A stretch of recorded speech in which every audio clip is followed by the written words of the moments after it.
Hey everyone, इतना लंबा इंतज़ार फाइनली अब समाप्त हुआ, जिसके लिए पिछले 2-2.5 साल से हम सभी इंतज़ार कर रहे थे। अब वह इंतज़ार की घड़ी ख़त्म हुई। कल 10 तारीख और परसों 11 तारीख को आपका टीयर 1 का KVS NVS का फर्स्ट एग्ज़ाम हो जाएगा, यानी कि प्री एग्ज़ाम हो जाएगा। बहुत सारे कैंडिडेट्स यहाँ पर छट जाएंगे और उनमें से कुछ चुनिंदा टैलेंटेड कैंडिडेट्स, टैलेंटेड भी नहीं, मैं कहूँगा कि जिन्होंने टीयर 1 बहुत अच्छे से दिया, ऐसे कैंडिडेट्स की छटनी हो जाएगी और वो आगे टीयर 2 के लिए जाएंगे, जहाँ पर उनका मेंस एग्ज़ाम होगा। उसके बाद और सफ़र लंबा है, उसके बाद इंटरव्यू भी होना है। लेकिन यहाँ पर टीयर 1 के एग्ज़ाम में हम कैसे अपनी तैयारी, जितनी हमने तैयारी कर रखी है, उस तैयारी का एट पार या फिर कम से कम उससे ज़्यादा अटेम्प्ट करके आएँ, उसके लिए माइंड हर तरीके से प्रिपेयर्ड होना चाहिए। इतना पिछली क्लासेस में मैंने बताया है कि अब जब आप एग्ज़ाम देने जाएंगे, अब आपके साथ कोई भी नहीं है, इवन आपके पेरेंट्स, आपका ट्यूटर, कोई भी आपके साथ नहीं है। आप अपने दिमाग के साथ ही अब आप पेपर देने जाने वाले हैं। तो मेरी कही हुई बात को बहुत ध्यान से सुनिएगा और अपने माइंड में इन बातों को रिपीट कीजिएगा। हो सकता है कि ये बातें बार बार रेपिटेशन से आपका माइंड शांत रहे, और जब भी एंग्जाइटी का टाइम, कभी भी बीच में अगर एंग्जाइटी जगती है तो इस बात को रिपीट कीजिएगा। हो सकता है कि शांति हो, क्योंकि जितना आपने पढ़ रखा है या जितना आपको आता है, उससे ज़्यादा तो आप कर नहीं सकते। मुद्दा यह है कि जितना आपको आता है या जितना आपने किया है, कम से कम आप उतना तो जरूर करें और उसके बाद अपना दिमाग लगा करके उससे ज़्यादा करें। कहीं पर भी कोई ऐसी बेवकूफ़ी हम ना करें या मेल हैंडलिंग ना करें जिससे जितनी हमने कम से कम तैयारी कर रखी है उससे खराब हमारा पेपर हो जाए। इस चीज़ के लिए ज़रूरी है कि हम मेंटली प्रिपेयर हों, और आज इसी के बारे में हम बात करेंगे कि हमारे पेपर के मेनली क्या डूज एंड डोंट्स हो सकते हैं जिसका आप हमें ध्यान रखना चाहिए, और पेपर में उस चीज़ को खासकर हम ध्यान दें कि कहीं मिसमैनेजमेंट या फिर अनअवेयरनेस की वजह से गड़बड़ियाँ ना हो जाए। इसके लिए कुछ चीज़ें जो मेरे पास आपके लिए हैं वो है, सबसे पहला ये आपके एडमिट कार्ड का इंस्ट्रक्शन पेज, बहुत ज़्यादा ज़रूरी है देखना। और दूसरा है ये OMR। आपके पेपर में कुछ दूसरे टाइप का OMR आएगा। ये मैंने एक रैंडम कोई OMR लिया है, क्योंकि मुझे जो यहाँ पे बताना है वो चीज़ कम से कम यहाँ पे ठीक हो जाएगी।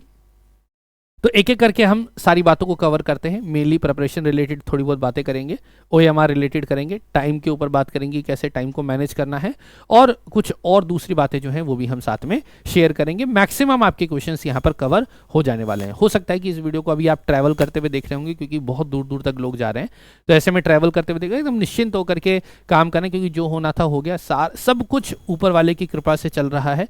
तो ऐसे में आपका काम ये है कि आप जितना बेस्ट कर सकते हैं आप उतना अपना बेस्ट दीजिए, ठीक है।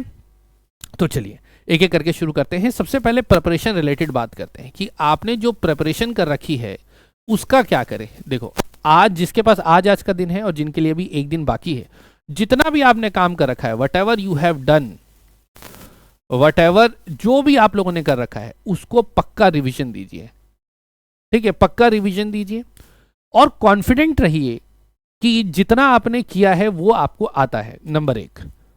दूसरा, किसी भी तरह के न्यू एडिशन ना करें, न्यू एडिशन को ना करें। अगर न्यू एडिशन को आपको करना भी है, अगर न्यू एडिशन आपको करना भी है, तो ये ध्यान रखें कि आपका जो ओल्ड लर्निंग है उसको वो नेगेटिवली इम्पैक्ट ना करे। जैसे कि आपने पूरा रिवीजन कर लिया, रिवीजन करने के बाद अब आपका थोड़ा बहुत टाइम बच रहा है, तो आपने इधर उधर से 2-4 चीजें देख ली या पढ़ ली। लेकिन ऐसा ना हो कि आज और कल आप क्या कर रहे हैं, अपनी पूरी पढ़ाई को छोड़ करके आज किसी ने आपको नए नोट्स दे दिए कि ये देखिए ये बहुत बढ़िया है, तो आपने अपना रिवीजन छोड़ करके किसी नई चीज़ को पढ़ना चालू कर दिया। इस चीज़ में बहुत बड़ा नुकसान आपको होने वाला है। कोई भी नई चीज़ अभी करने की जरूरत नहीं है, लेकिन हाँ, अगर आपको समय मिलता है, आपकी रिविजन खत्म होगी, मन कर रहा है, माइंड रिलैक्स भी है, तो आप 2-4 चीज़ें अगर नई देखने को मिल रही हैं तो आप कर सकते हैं, कोई दिक्कत वाली बात नहीं है। पेपर के लिए अगर हम रखें तो माइंड के अंदर अपना प्लान सेट करके रखें। ये समय है अब प्लानिंग का। प्लानिंग मतलब अब अपने दिमाग में आप ये सेट करके रखें कि मुझे पेपर में कैसे कैसे क्या क्या करना है, क्या क्या करना है पेपर में, मैं किस तरीके से करूंगा। यानी कि कुल मिलाकर के now it is a time to plan कि किस तरीके से कल आप एक्ट करने वाले हैं, क्योंकि एकदम से जब पेपर आएगा उसके बाद आपके पास सोचने का टाइम नहीं है। जो भी सोचना समझना है वो पेपर से पहले समझिए, और कुछ भी आपको नहीं करना। फिर उसके बाद पेपर में आप टाइम से पहुंचिए, मैं बिफोर टाइम पहुंचिए। एडमिट कार्ड में कहा जा रहा है कि आप कम से कम 2 घंटे पहले आप पहले वहां पे पहुंचिए, 2 घंटे पहले आप वहां पे पहुंचिए। तो इसका मतलब क्या है कि वो भी यही चाहते हैं कि आप पहले वहां पे पहुंचे, किसी भी तरह का सेंटर का कूदना, गिड़गिड़ाना कि भाई मेरे को आने दो, इस तरह की चीजें ना हो। इसके लिए बेटर है कि कम से कम आप 2 घंटे पहले पहुंचेंगे, तो जैसे ही नियत टाइम शुरू होगा आप वहां पर पहुंच जाएंगे। फिर उसके बाद अगर हम जाएं, जब आप वहां पे पहुंचते हैं तो आपके पास आसपास बहुत सारे लोग होंगे जो पेपर की तैयारी पेपर देने के लिए आए हैं। बहुत सारे लोग आपसे बात करना भी चाहेंगे, आपका भी मन करेगा कि कुछ लोगों से बात करें। मैं आपको बता दूं कि अगर आपके पास 1000 लोग अगर आपके आसपास घूम रहे हैं तो मुश्किल से 2 से 3 लोग ही उसमें से सिलेक्ट होने वाले होंगे। 2 से 3 लोगों का ही काम होगा, बाकी का कुछ नहीं होने वाला वहां पे। तो ऐसे में अगर आप, हो सकता है कि आप उन इन 2-3 को छोड़ करके बाकियों में हो, तो आप तो दूसरों का टाइम खराब करेंगे। लेकिन अगर आपको ऐसा लगता है कि इन 1000 में से आप इन 2 या 3 में से हैं, तो आप इनमें से तो कोई एक ही हो सकते हैं, तो बाकी 2 बंदों को इन 1000 लोगों में से ढूंढना बहुत मुश्किल है। तो बेटर है कि जब आप वहां पर पहुंच जाए 2 घंटे पहले, तो एकदम चुपचाप कहीं जाकर के कोने में बैठ जाएं एंड री-स्ट्रेटेजाइज। आप अपनी प्रिपरेशन को स्ट्रेटेजाइज करें। कुछ चीजें जो आपको लगता है कि मेरे को याद रखनी चाहिए, उन चीजों को आप रिवाइज कीजिए। मैं ये आपका बोर्ड का एग्जाम नहीं है कि जब मैं कहूंगा कि जाके सो जाना, नहीं। यहाँ पे कभी कभार ऐसा भी होता है कि जैसे मैं अपना खुद का एक्सपीरियंस आपको बताता हूँ कि इस समय क्या होता है कि जैसे कुछ फैक्ट्स होते हैं, कुछ सन होते हैं, जैसे कि करंट अफेयर्स हो गया या जीके हो गया, या कुछ ऐसे रूल्स होते हैं जो आप बार बार भूल जाते हैं, या फिर आपको लगता है कि अगर ये एग्जाम के टाइम पे याद रहेगा तो काम हो जाएगा। कुछ फॉर्मूले भी हो सकते हैं, तो आप उन फॉर्मूलाज को रिवाइज कर सकते हैं। आखिरी में कुछ चीज़ों, कुछ जीके से रिलेटेड चीज़ों को आप रट सकते हैं, ताकि ये जो अभी आप रटेंगे तो कम से कम आधे घंटे तो याद रहेगा। अगर अगले आधे घंटे वो याद रह जाए और अगर उनमें से पेपर आ जाए, क्योंकि क्वेश्चन देखते के साथ ही आपको समझ में आ जाएगा कि ये आपके काम की है या नहीं। जैसे ही आपके काम की नहीं है, आपके दिमाग से वो बात खत्म और वो टेंशन भी खत्म, और जो आपने पढ़ रखा है वो तो आपको करना ही है। इट मीन्स जब आप वहां पहुंचेंगे, व्हेन रीच्ड, जब आप पहुंचेंगे एग्जाम सेंटर पर, तो आपको ज़्यादा किसी से बातचीत नहीं करनी कि भाई तूने क्या किया, मैंने क्या किया, तूने कहाँ से तैयारी करी, मैंने कहाँ से तैयारी करी। ऐसा कुछ भी करने की जरूरत नहीं है, क्योंकि किसी ने कुछ भी कर रखा हो, आपका काम यह है कि आपने जो कर रखा है वो आपने जाकर के वहां पर पेपर में अटेम्प्ट करना है। और जितनी ज़्यादा आप बात करेंगे उतना ज़्यादा आपकी एनर्जी लॉस होगी, और क्योंकि एनर्जी लॉस होगी तो पेपर में हो सकता है कि एंथ्यूजियाज्म या कॉन्फिडेंस कम हो जाए, पेपर में नींद आने लगे या दिमाग काम करना बंद कर दे। एग्जाम से एक दिन पहले, कम से कम आज जिनका कल पेपर है, वो फुल स्लीप लें, अच्छे से पूरी नींद लें, क्योंकि अगर पेपर में नींद आने लग जाए या दिमाग में स्ट्रेस होगा तो आप ठीक तरीके से काम नहीं कर पाएंगे। तो बहुत सारे लोग जो रात रात को पढ़ा रहे हैं, केवल आप उन क्लासेस को अवॉइड करें, क्योंकि वो आपको सिर्फ और सिर्फ नुकसान ही देंगी। बहुत ज़्यादा न्यू क्लास करने की आपको ज़रूरत नहीं है। मैं देख रहा हूँ लोग इस समय भी क्लासेस कर रहे हैं, क्यों कर रहे हैं मुझे नहीं पता। मेरा भी मन कर रहा है कि मैं भी करा देता हूँ, कम से कम कुछ व्यूज़ तो आ ही जाएंगे। लेकिन सही बात यह है कि इस समय अगर आपकी प्रिपरेशन सही है तो आपको किसी भी तरह की क्लास को देखने की ज़रूरत नहीं है, क्योंकि एक क्लास को देखने में नॉर्मली अगर हम देखें, अगर हम एक क्वेश्चन को करते हैं तो एक क्वेश्चन को करने में 1 से 1.5 मिनट का समय लगता है, और अगर आप सेल्फ स्टडी करते हैं तो 1.5 मिनट में आप कम से कम 10 पेज का रिवीजन कर सकते हैं।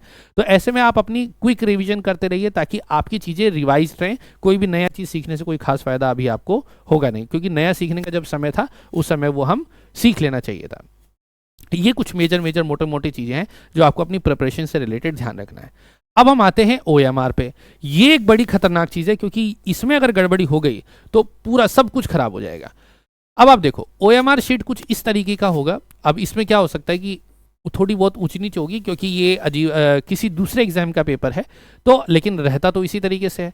तो जो आपको OMR शीट मिलेगी, उस OMR शीट में कुछ फिल करने की चीज़ें रहेंगी, जैसे कि नेम ऑफ द कैंडिडेट, आपका क्या बुकलेट कोड है, ठीक है, ये नेट का है, आपका क्या रोल नंबर है, क्या आपका रीजनल सब्जेक्ट क्या है, सब्जेक्ट कुछ भी हो सकता है कि इससे रिलेटेड कुछ चीज़ें आपके OMR शीट में दी गई हों।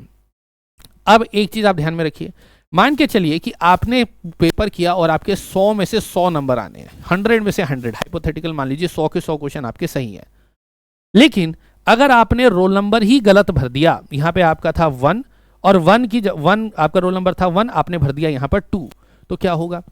ये 100 के 100 नंबर डिस्क्वालिफिकेशन में चले जाएंगे, आपका पेपर नॉट अटेम्प्ट में चला जाएगा। तो सबसे ज़्यादा जरूरी क्या है, क्योंकि पेपर में आपको पहले ही एंट्री दे दी जाएगी और एंट्री में पहले आपको ओएमआर शीट दी जाएगी। तो कुछ भी काम बहुत जल्दबाजी में करने की जरूरत नहीं है, क्योंकि अगर आप जल्दबाजी में काम करेंगे तो गड़बड़ हो जाएगी। और ये ऑनलाइन एग्जाम तो है नहीं कि आपने एक बार किया उसको रिकरेक्ट किया जा सकता है, ऐसा बिल्कुल भी नहीं होगा। तो ओएमआर शीट के अंदर सबसे पहले तो आपका जो एडमिट कार्ड है, 2-3 बार अपने एडमिट कार्ड को अच्छे से देखें, ये पता कर ले कि कहाँ रोल नंबर है, कहाँ नाम है, क्या मतलब एग्जैक्ट सारे नाम, कितनी स्पेसिंग है, सब कुछ आप एक बार अच्छे से देख लें। फिर उसके बाद जब आप यहाँ पे रोल नंबर भरें तो रोल नंबर भरते वक्त बहुत अच्छे, बहुत सावधानी से आप यहाँ पर नंबर को पुट करें। उदाहरण के लिए कभी कभार ऐसा होता है कि जब आप रोल नंबर लिखते हैं तो जैसे यहाँ पे 1 2 3 4 5 6 7 8 डब्बे हैं, हो सकता है कि आपका रोल नंबर केवल 6 ही डिजिट्स का हो। कभी कभार ऐसी गलतियां होती हैं, 6 ही डिजिट का आपका रोल नंबर है और यहाँ पर 8 है, आपने रैंडमली अपना रोल नंबर 1 2 3 4 5 6 7 भर दिया और आखिरी के 2 डब्बे खाली बच गए। फिर आपको लगा अब इसका क्या करेंगे, तो किसी ने आपको बताया कि रोल नंबर तो 2 डब्बा छोड़ करके करना था, तो अब आप क्या करेंगे, क्योंकि आपने नंबर लिख दिया, अब आप कुछ कर भी नहीं सकते।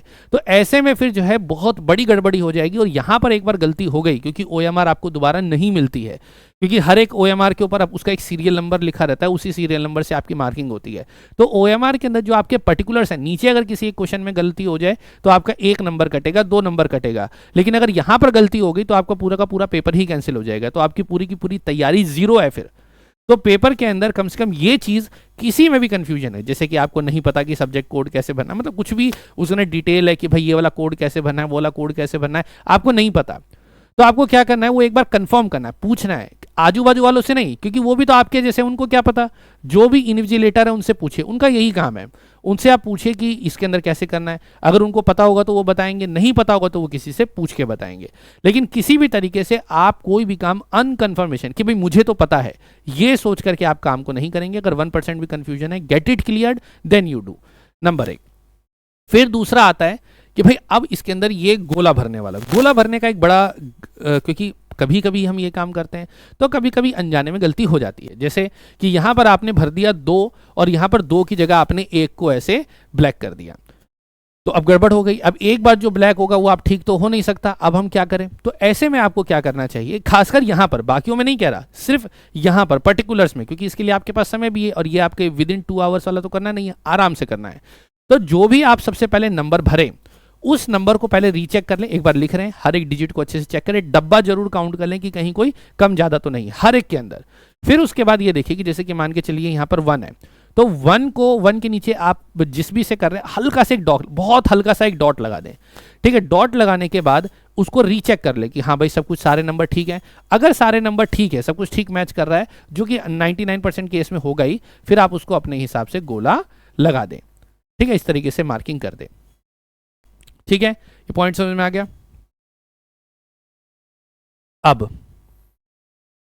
अब यहां पर हम आते हैं हम आंसर्स में।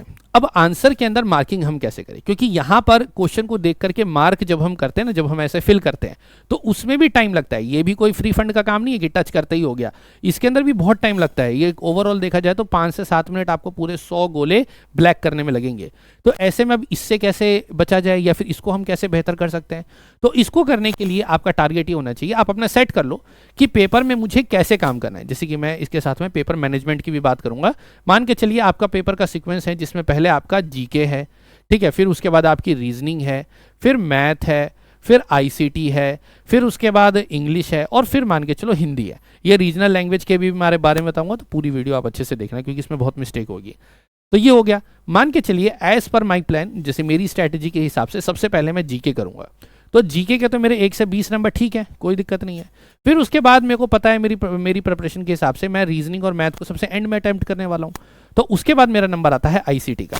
तो आईसीटी के अंदर कभी कभार ऐसा हो जाता है जल्दबाजी में कि जैसे आईसीटी का आपने पहला क्वेश्चन किया, जो पहला क्वेश्चन है ये 20, 40, 60 यानी कि 61वां क्वेश्चन होगा, क्योंकि आपने जीके के बाद तुरंत अगला क्वेश्चन किया है, जैसे 61 नंबर का क्वेश्चन किया, तो और 61 का क्वेश्चन का आंसर मान लीजिए आपका आ रहा है 4, आपका आंसर आ रहा है 4। तो जैसे ही आपने क्या किया, आपको लगा थोड़ा सा आपका दिमाग घूम गया और आपने क्या किया, 20वें क्वेश्चन के बाद जो 21वां नंबर है उसका आंसर आपने कर दिया 4। तो अब इससे क्या होगा, आपको एकदम से या तो पहले ही नंबर पे आपको समझ में आ जाए कि अरे आपसे गलती हो गई, आपको 61वां लगाना था लेकिन आपने तो 21वां लगा दिया। अगर पहले नंबर पे पता चल गया तब तो 1 नंबर का नुकसान होगा, 1 नंबर भी नहीं, अभी भी यहाँ पे भी बहुत ज़्यादा नुकसान होगा। कैसे? क्योंकि 21वां क्वेश्चन तो आपने अटेम्प्ट किया नहीं, और क्या पता 21वें का आंसर आपको आता हो, और 21वें का जो आंसर आता हो क्या पता वो इनके अलावा कुछ हो, तो आप वो नहीं कर सकते। आपने ये क्वेश्चन तो चलो कहीं और कर दोगे, तो इसकी वजह से आपका कितना नुकसान हुआ? जो 4 नंबर आप ले सकते थे तो वो नुकसान हो गया, और 1 नंबर जो ये ले सकते थे उसका भी नुकसान हुआ, मतलब 3 और 1 4 नंबर का लगभग आपको नुकसान हो गया। तो बहुत ध्यान से काम करना है। अगर पहली बार में पकड़ में आ गए तो ठीक, नहीं तो क्या होगा कि आपने 21वां लगा दिया, फिर इसी के नीचे लगाते रहोगे, और 5-6 क्वेश्चन करने के बाद आपको पता चलेगा कि अरे मैंने तो गलत कर दिया। तो क्या होगा, आपका सारा जो आपको आता है वो भी आपका मिसमैनेजमेंट की वजह से और थोड़ा सा गलती की वजह से पूरा का पूरा पेपर आपका खराब हो जाएगा, फिर उसका तो कुछ बचा ही नहीं। अब क्या ही कर सकते हो। तो ऐसे में ये बहुत ध्यान रखना है कि जो आपकी स्ट्रेटेजी है, जैसे कि ये जीके है, ये आईसीटी है, तो आपको ये बहुत अच्छे से ध्यान रखना है कि अगर मैं आईसीटी को कर रहा हूं तो मैं सही जगह क्वेश्चन का आंसर लगाऊं। तो इसके लिए जरूरी है कि आप अपने सेट बना करके चले। सेट कैसे? कि कैसे मार्किंग करना है, हर एक क्वेश्चन के बाद मार्क करना है क्या? नहीं, एक पैटर्न सेट करो कि जैसे सबसे पहले आपने जीके के क्वेश्चन किए, तो जीके के जब आप 20 क्वेश्चन कर लो, पहले पेपर में अपना क्वेश्चन कर लो। पेपर में क्वेश्चन करने के बाद जब आपको लगे कि, क्योंकि कभी कभार ऐसा होता है कि आप पहला क्वेश्चन पढ़ते हैं और 8वें क्वेश्चन में पहले क्वेश्चन का हिंट आ जाता है, या कभी कभार ऐसा होता है कि आप पहला क्वेश्चन आप करते हैं और जब तक 6-7वें क्वेश्चन पे पहुंचते हैं आपको रियलाइज होता है कि पहला क्वेश्चन तो का आंसर कुछ और होना चाहिए, या फिर आपको ऐसा लगता है कि नहीं इसका आंसर तो ये होगा, या फिर कहीं रिकन्फर्मेशन आ जाता है। मतलब कोई भी ऐसा केस बन सकता है जिससे आपको वो क्वेश्चन का आंसर आपको चेंज करना हो, या फिर आपको लगता है कि नहीं ये क्वेश्चन मुझे छोड़ देना चाहिए। उदाहरण के लिए मान के चलिए हम लेके चल रहे हैं कि जीके में तो मुझे 6 ही क्वेश्चन करने हैं, तो आपने पहला, दूसरा, तीसरा क्वेश्चन किया, पहले 3 क्वेश्चन आपको नहीं आए, तो चौथे क्वेश्चन से आपने तुक्का लगाना चालू कर दिया, और आखिरी में क्या हुआ कि 15वें से लेकर के 20वां 6 के 6 क्वेश्चन आपके सही हो गए, कॉन्फिडेंस है कि ये सही होगा। तो ऐसे में अगर आप पहले से पॉइंट तुक्का लगाते हुए आ रहे हैं, यानी कि मार्किंग करते आ रहे हैं, और आखिरी में 6 नंबर अगर आपके सही होते हैं, तो आपके मन में आएगा ना कि काश मैंने नहीं लगाया होता तो मैं उस क्वेश्चन को छोड़ देता, क्योंकि अगर मैं उसको छोड़ूंगा तो मेरे को फायदा होगा। तो अब क्योंकि मार्किंग ऑलरेडी हो रखी है तो आप कुछ भी नहीं कर सकते, क्योंकि पार्ट की प्लानिंग तो पार्ट की प्लानिंग है। तो इसके अंदर पहले 1 से लेकर के 20 तक आप पूरा आप पहले पेपर जो आपका जो क्वेश्चन पेपर है उसके अंदर आप या तो हल्का हल्का डॉट लगा के मार्क कर लें, या कैसे भी करके आप पहले उन 20 क्वेश्चन को बुकलेट में करें। बुकलेट से करने के बाद फिर आपको क्या करना है, फिर आपको वहां से 20 क्वेश्चन डायरेक्ट टिक लगाना है। पहले देखो पैटर्न क्या होगा, 1 से 20, फिर यहां से लिखेंगे 1 से 20, फिर पहले क्वेश्चन का आंसर दूसरा है, पहले क्वेश्चन का आंसर दूसरा है, दूसरा क्वेश्चन नहीं किया तो दूसरा क्वेश्चन छोड़ देना है। ऐसे नहीं कि पहले का ये है फिर ऐसे, फिर उसमें भी गलती हो जाएगी, जैसे कि उसके अंदर दूसरा क्वेश्चन आपने नहीं किया, तीसरे का आंसर पहला है तो आप दूसरे में ही ए लगा देंगे, ये भी गलती हो सकती है। तो एकदम देखना है, पहले का ये है, दूसरे का ये है, फिर 3 क्वेश्चन छोड़ दिए, 5वें का सी है, फिर बहुत क्वेश्चन छोड़ दिए, 11वें का ए है, फिर इसका ये है, फिर इसका ये है, और फिर इसका ये है। ऐसे करके आप करेंगे तो जो गलती हो सकती है वो गलती से आप बच जाएंगे। ये पैटर्न है, चाहे आप कितने ही इंटेलिजेंट क्यों ना हो, इस पैटर्न को फॉलो करेंगे तो आपका फायदा ही होगा। और आप कितने ही मतलब कम आपने पढ़ा लिखा होगा तब भी आपको इससे फायदा ही होगा, इसका नुकसान नहीं होगा। फिर उसके बाद जब आप मान के चलिए ये आपने कर लिया, फिर उसके बाद जब आप आईसीटी पे जाते हैं तो क्वेश्चन नंबर 61 से लेकर के आपने 80 तक देख लिया, तो अपने आप ही ओएमआर के अंदर आप सीधा क्या करेंगे, जैसे कि ये मान के चलो यहाँ पर 60 है ना, तो 61 तो उसके अंदर है ही नहीं, मान के चलो यहाँ पर ये रहा 61 से लेकर के ये आपका 80 तक है, तो आप इसको मार्क कर लेंगे कि मुझे यहाँ करना है। अब 61 का आंसर 2 है, 63 का ये है, 2 क्वेश्चन छोड़ दिए, 66 का ये है, इसका ये, ऐसे करके आप मार्क करेंगे। तो ऐसे करके ओएमआर में कम से कम आपकी गलती नहीं होगी, क्योंकि आपको पता भी चल जाएगा तो ओएमआर में आप एक स्टेप पीछे तो जा नहीं सकते, तो इससे आपको बचना है। आई होप ये मोस्ट इंपॉर्टेंट टिप है जो मैंने आपको बताई है, इसको जरूर ध्यान से आप काम करेंगे तभी आपका काम होगा। ठीक है, ये हो गया आपका ओएमआर को कैसे अटेम्प्ट करना है। फिर उसके बाद आता है क्या है नेक्स्ट, मैनेजमेंट ऑफ टाइम। अब टाइम मैनेजमेंट एक बड़ा इंपॉर्टेंट पॉइंट है, इसको एक बार हम देख लेते हैं। टाइम को कैसे मैनेज करें।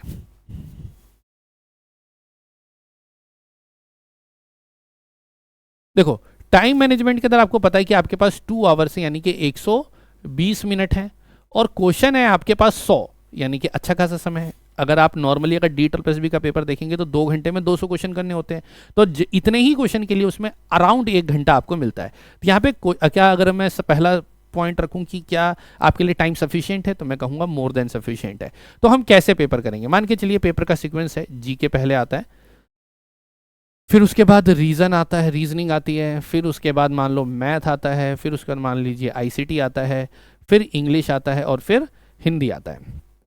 अच्छा, ये रीजनल लैंग्वेज का एक बार आप देख लेते हैं। जब भी आप अपने एडमिट कार्ड को देखेंगे तो एडमिट कार्ड में आपको अच्छे से आपने लिख रखा होगा कि मेरा फर्स्ट लैंग्वेज ये होगा और मेरा सेकंड लैंग्वेज, यानी कि जो सेकंड आपने लैंग्वेज चूज करी है वो आपको उसमें स्पष्ट रूप से दिखेगी।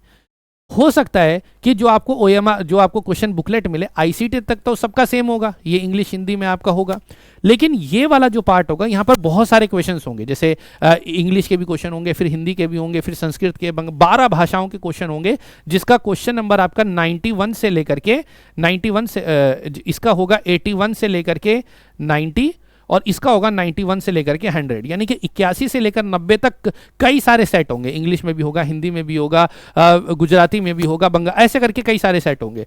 ठीक उसी तरीके से जो आपका लैंग्वेज 2 है, जो आपने लैंग्वेज 2 चूज किया है, उसमें भी 91 से लेकर के 100 तक कई सारे सेट होंगे।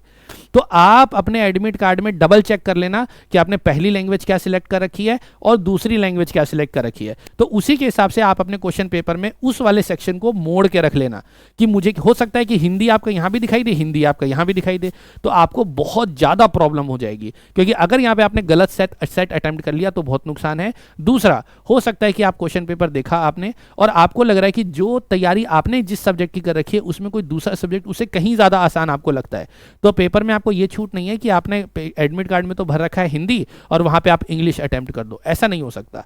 तो आपको क्या करना पड़ेगा, जो आपने एडमिट कार्ड में भरा है वही करना है, इसलिए उन क्वेश्चंस की मार्किंग कर ले कि यही क्वेश्चंस मुझे करने हैं, नहीं तो इसमें बहुत मिस्टेक, और एक बार गलत सेट पकड़ लिया तो 10 नंबर का आपका नुकसान है और 10 नंबर से आपके 1/3 के हिसाब से भी बहुत नुकसान हो जाएगा। ठीक है, तो अब टाइम कैसे मैनेज करें? तो सबसे पहले जैसे कि मैंने कहा जीके आप देखो, क्योंकि जीके आपके पूरे पेपर में एक बोनस सेक्शन है, क्योंकि जीके से आप अपनी कट ऑफ तो बनाएंगे नहीं, जीके में आप अराउंड लेके मान के चल रहे हैं कि मेरे 6 से 10 नंबर आएंगे। ठीक है, फिर उसके बाद आपका आईसीटी है, आईसीटी बहुत ब्राइट टॉपिक है, यहाँ पर आपको 18 से 20 का आप एवरेज लेकर के चलेंगे। ठीक है, इंग्लिश हिंदी में भी आप कम से कम 60% यानी कि कम से कम 12 नंबर का, 20 में से 12 नंबर का एवरेज लेकर के चलेंगे। टाइम की अगर हम बात करें तो इन क्वेश्चंस को करने में 0:1 का रेशियो होता है, पता होगा तो कर पाएंगे, नहीं पता होगा तो नहीं कर पाएंगे, और हमने किया भी है, हम तो नॉर्मली हमने अभी क्लास में करा भी है, तो हमें पता है कि इन क्वेश्चंस को करने में कितना टाइम लगता है। तो अगर आप नॉर्मली देखें तो जीके के क्वेश्चन को करने में मुश्किल से आपको 5 मिनट लगेंगे, 5 मिनट बहुत ज़्यादा है, 5 से 8 मिनट में मान के चल रहा हूँ इतने लगेंगे। आईसीटी के 20 क्वेश्चन करने में भी आपको मुश्किल से 5 से 8 मिनट लगेंगे, क्योंकि आईसीटी के क्वेश्चन जीके से भी ज़्यादा आसान होंगे। इंग्लिश और हिंदी के क्वेश्चन करने में भी आपको 5 मिनट तो बहुत ज़्यादा है, क्योंकि ये आपका 10 ही क्वेश्चन है, यहाँ पे 10 क्वेश्चन है, तो मुझे लगता है कि 10 मिनट के अंदर आप ये दोनों सेक्शन कर पाएंगे। ठीक है, अब क्या बच गया, 1 2 3 4 20 40, हाँ, तो ऐसे में अगर हम देखें तो लगभग 5 मिनट ये आपके निकल गए, 5 मिनट ये निकल गए, 10 ये निकल गए, टोटल 20 मिनट जो है ना वो सफिशियंट होंगे आपके ये हो गया 20 40 60 क्वेश्चन करने के लिए, ये 20 मिनट सफिशियंट होंगे। ज़्यादा से ज़्यादा मान लीजिए इसमें 10 मिनट का बोनस लेकर के चलो कि भाई 10 मिनट में एक्स्ट्रा टाइम दूंगा, तो 30 मिनट्स जो है, मतलब करना आपको 20 मिनट में ही है, 10 मिनट का आप बाहर लेकर के चलें कि भाई अगर मान लो किसी सेक्शन को करने में थोड़ा टाइम लग गया तो आपको पता है कि 10 मिनट मेरे पास रिजर्व्ड है, तो 10 मिनट से वो टाइम निकल रहा है, 30 मिनट में ही आपको किसी तरीके से करना है। और जितना टाइम आपके पास बच गया, मान के चलिए आपका 25 मिनट में हो गया, तो 5 मिनट जो आपके पास बचा वो आपका बोनस टाइम हो गया, जो कि मैथ में आप लगा सकते हैं एक्स्ट्रा टाइम के तौर पर। ठीक है, मोटा मोटी हम मानते हैं कि ये 3 काम करने में, ये 3, क्योंकि और ये तीनों को एक साथ करना ज़्यादा जरूरी है, लाइन से करोगे तो बहुत नुकसान होगा। क्यों? क्योंकि हाथ का मोमेंटम उसी तरीके से बना होता है, उस समय ठंड भी लग रही होगी, सुबह सुबह का टाइम होगा, तो क्या होगा कि जब पढ़ के करने वाले क्वेश्चन जब हम एक साथ करते हैं तो एक ही बार में सॉल्व हो जाते हैं, बीच में रुक रुक रुक रुक के करते हैं तो फिर क्या होता है, मोमेंटम ब्रेक होता है, और इस वजह से आपको नहीं समझ में आता है कि क्या करना है और समय ज़्यादा लगने लगता है। और इसकी भी सबसे ज़्यादा प्रॉब्लम क्या है कि जब आप ये सारे क्वेश्चन पहले नहीं करते हैं, लाइन से करते हैं, तो जब आप रीजनिंग का क्वेश्चन कर रहे होंगे पहला क्वेश्चन, और यदि कोई क्वेश्चन ऐसा लगता है कि थोड़ा लेंदी है, तो आप उस क्वेश्चन को जल्दबाजी से करने लगेंगे। क्यों? क्योंकि 21वें नंबर का क्वेश्चन है, आपको ऐसा लगेगा कि यार अगर मैंने यहाँ पर अगर इसको ज़्यादा टाइम लगा दिया तो मेरा पूरा पेपर होगा कि नहीं होगा, क्योंकि आपको नहीं पता कि पूरे पेपर में कितना समय लगने वाला है। तो क्या होगा कि यहाँ पर एंग्जाइटी बढ़ेगी और आप क्वेश्चन पर ठीक तरीके से ध्यान नहीं लगा पाएंगे। और ये 4 सेट करने के बाद आपको ये समझ में आ जाएगा कि आपका पेपर किस लेवल का चला गया है, तो उसके बेसिस पर अब आपको अंदाजा है कि अब आपको क्या करना है। ये काम खत्म हो गया, यानी कि ये सेक्शन करके अब आपके पास 90 मिनट्स बचे हैं और क्वेश्चन बचे हैं आपके पास 40। एक हो गया रीजनिंग, एक हो गया मैथ। रीजनिंग कंपैरेटिवली, रीजनिंग के अंदर कंपैरेटिवली मैथ से कैलकुलेशन कम होती है। तो अगर हम देखें तो रीजनिंग में 20 क्वेश्चन करने के लिए आप मान के चलो कि आप 20 क्वेश्चन करने के लिए 20 मिनट लो, या ज़्यादा से ज़्यादा आप 30 मिनट्स ले लो। यानी कि 20 मिनट में करना है, 10 मिनट का बार है कि 10 मिनट एक्स्ट्रा आप ले लो, तो 30 मिनट हो गया, तो बच गया कितना, 60 मिनट, 60 मिनट बच गए। तो 60 मिनट ये नहीं कि आप ये मैथ में लगाएंगे, मैथ का मतलब है कि मैथ में आप 30 मिनट्स लो और 30 मिनट्स में 10 मिनट का बार लो, 30 मिनट्स में 10 मिनट का बार लो, यानी कि 40 मिनट हो गए। एक क्वेश्चन को करने में 2 मिनट। कुछ क्वेश्चन ऐसे भी होंगे जो 30 सेकंड में हो जाएंगे, कुछ क्वेश्चन ऐसे होंगे जो 2 मिनट भी खींच सकते हैं, हमने प्रैक्टिस में ये देखा है। तो ये करेंगे, ये सारा काम करने के बाद आखिरी में आपके 20 मिनट बच जाएंगे। ये 20 मिनट क्यों, कैसे बचेंगे और इस 20 मिनट को कैसे यूटिलाइज करना है, अब हम उसके ऊपर बात करते हैं। उदाहरण के लिए, जब आप शुरू से क्वेश्चन कर रहे थे तो वैसे तो जीके, आईसीटी, इंग्लिश, हिंदी में ऐसा होगा ही नहीं कि आपको डाउट हो जाए कि ये क्वेश्चन मुझे बाद में करना है। लेकिन मान के चलिए कि जब सेट वाइज आप काम कर रहे हैं, तो उसी सेट में कम से कम इधर तो कम से कम उसी सेट में उसी टाइम पे आप कोशिश करें कि वो आपका सॉल्व हो जाए, उस पर दोबारा रिविजिट करने की जरूरत ना पड़े। लेकिन आपका टारगेट क्या होना चाहिए कि अगर कोई क्वेश्चन आपको लग रहा है कि जैसे इंग्लिश में आपको लग रहा है कि ये क्वेश्चन का आंसर आपको बाद में आ सकता है, या फिर आपको लगता है कि इसका थोड़ा सोचना पड़ेगा, इसको मैं बाद में करूंगा, तो उस क्वेश्चन के आगे डी लिख दें। डी का मतलब ये है डाउट है, करना है मुझे, मैं ये बाद में करूंगा। जैसे आपके ऑनलाइन पेपर में मार्क फॉर रिव्यू होता है, इस तरीके से आप वहां पे डी लिख दें। यहां पर जब ये सारा काम हो जाता है तो आखिरी के 20 मिनट ऐसे ही प्रश्नों के लिए होंगे। 2 कोड होंगे, एक तो होगा डी और एक होगा D1। D1 का मतलब है कि सबसे पहले जब मैं दोबारा पेपर रिविजिट करूंगा तो D1 वाले क्वेश्चन में सबसे पहले करूंगा, उसके बाद डी वाले क्वेश्चन देखूंगा। ठीक है, तो ये हो गया काम। अब ये सारा काम तो फटाफट 30 मिनट में किसी तरीके से हो ही जाएगा। अब मान लीजिए रीजनिंग का पहला क्वेश्चन आपने उठाया, आपको पहला क्वेश्चन देखते ही क्योंकि आपको पता है कि किस तरह के क्वेश्चन आप जल्दी कर पाते हैं, किस क्वेश्चन में टाइम लगता है। जैसे वॉल्यूम वगैरह का क्वेश्चन हो सकता है टाइम लगे, रीजनिंग में किसी टाइप के क्वेश्चन में सिटिंग अरेंजमेंट वगैरह आपको लगता है कि इसमें आपको टाइम ज़्यादा लगता है। तो मान लो पहला क्वेश्चन आपका सिटिंग अरेंजमेंट का आ गया, तो अब 2 सिनेरियोज हो सकते हैं कि पहले आप इस क्वेश्चन को अटेम्प्ट करें, यानी कि आप अपना टाइम खा लें, और टाइम खाने के बाद गलती जब हो जाए, क्योंकि आपने जल्दबाजी में किया, गलती जब हो जाए तब आप सोचें कि चलो अब इस काम को मैं बाद में करूंगा, और फिर उसके आगे आपने D1 लगा दिया। तो पहली बार तो आपने टाइम खाया और दोबारा भी आपने टाइम खाया। गलती क्यों हो रही है, क्यों, क्योंकि आपको ऐसा लग रहा है कि पता नहीं पेपर होगा या नहीं। तो आपका जो मुश्किल वाला पार्ट है, जो कि आपको लगता है कि जैसे सिटिंग अरेंजमेंट हो गया या ब्लड रिलेशन हो गया, ऐसे क्वेश्चन मैं कर तो लेता हूं लेकिन मुझे टाइम चाहिए, तो ऐसे क्वेश्चन को आप पढ़ो ही मत, उसके आगे D1 लिख दो, D1 लिख दो। और मान लो दूसरा क्वेश्चन भी ऐसा ही आ गया, उसके आगे D1 लिख दो, मतलब पास करना है, उसको पढ़ना ही नहीं है। फिर उसके बाद बाकी सारे क्वेश्चंस को करो जो आपको लगता है फटाफट हो सकते हैं।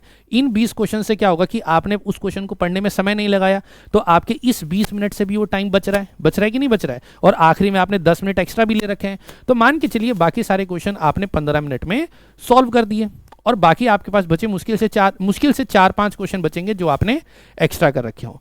तो 4-5 क्वेश्चन भी नहीं, क्योंकि बाकी सारे छोटे छोटे क्वेश्चन तो विदिन 1 मिनट हो जाएंगे। मान के चलिए 2 से 3 क्वेश्चन आपके रह रहे हैं, तो 2 से 3 क्वेश्चन करने के लिए अब आपके पास 15 मिनट बाकी है।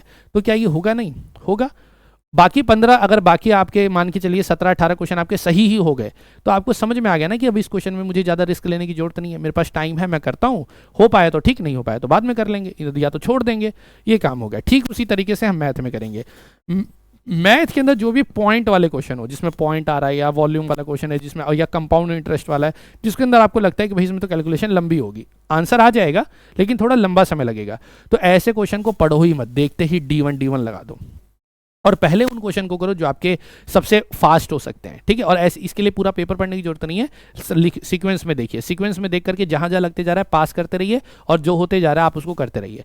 इस तरीके से 20 मिनट में आपने उन क्वेश्चंस को तो पढ़ा नहीं, तो उनका टाइम बच गया। मान के चलिए ऐसे 5 क्वेश्चन आपके पेपर में है, तो बाकी क्वेश्चन तो आपने 1 मिनट के अंदर कर लिया, क्योंकि बाकी क्वेश्चन तो छोटे छोटे ही हैं, 1 मिनट के अंदर आपने कर लिया, बाकी 15 क्वेश्चन आपके 15 मिनट में कवर हो गए। अब आपको 5 क्वेश्चन करने और टाइम आपके पास 40 मिनट है, यानी कि आपके पास लगभग 25 मिनट है उन 5 क्वेश्चंस को करने के लिए, और उसके बाद भी 10 मिनट आपके पास एक्स्ट्रा है, तो क्या हो नहीं पाएगा? बिल्कुल होगा। तो टाइम मैनेजमेंट जितना स्ट्रिक्ट होगा, जितना बेहतर आपका टाइम मैनेजमेंट होगा, पेपर में आप उतने रिलैक्स्ड रहेंगे, और आपको ये चिंता नहीं होगी कि मेरा पेपर होगा या नहीं, क्योंकि पेपर की चिंता होना ही सबसे ज़्यादा पेपर में गड़बड़ी कराता है। ठीक है, ये टाइम मैनेजमेंट समझ में आ गया भाई? ये तो बहुत बहुत ज़्यादा, मतलब बहुत बड़ी बातें मैंने आपको बता दी। ये आम लोगों के बस की बात नहीं है, ना ही बोलना ना ही समझना। अगर आप एक डिजर्विंग कैंडिडेट है तो मेरी बात को बहुत अच्छे तरीके से आपको समझ में आ रही होगी। अब ये कुछ इंपॉर्टेंट इंस्ट्रक्शंस देख लीजिए। सबसे पहला ये है कि भाई आप अपने एडमिट कार्ड को अपने साथ रखेंगे। कुछ किसी ने मुझे क्वेश्चन पूछा, भाई एडमिट कार्ड आपके पास है, इसको पढ़ो, इसमें क्या क्या चीज़ें हैं, कि सर फोटो भी लेके जानी है क्या? मैं DSSB का पेपर देने गया था, मैंने वहाँ पे भी देखा था लोग अपनी फोटो, अरे जो चीज़ मांगी नहीं, कोई कलर प्रिंट आउट लेके गया है, कलर प्रिंट आउट कोई आपसे मांग नहीं रहा, क्यों लेके जा रहे हो? इंस्ट्रक्शंस पढ़िए, कोई कुछ कह रहा है उसके नाम पे आपको काम नहीं करना।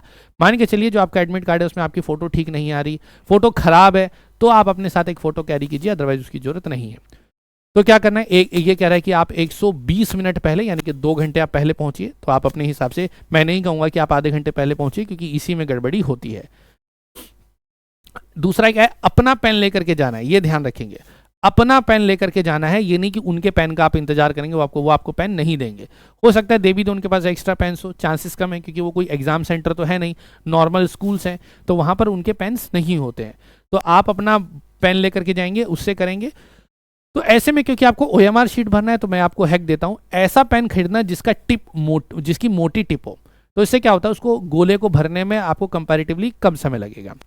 अपना एक वैलिड एडमिट कार्ड, यानी कि नॉर्मल आप प्रिंट आउट लेके जाएं, और उसके साथ एक ओरिजिनल फोटो आईडी लेके जाएं। और फोटो आईडी क्या होनी चाहिए, फोटो आईडी में क्या क्या चीज़ें कंपलसरी आपको चेक करनी है।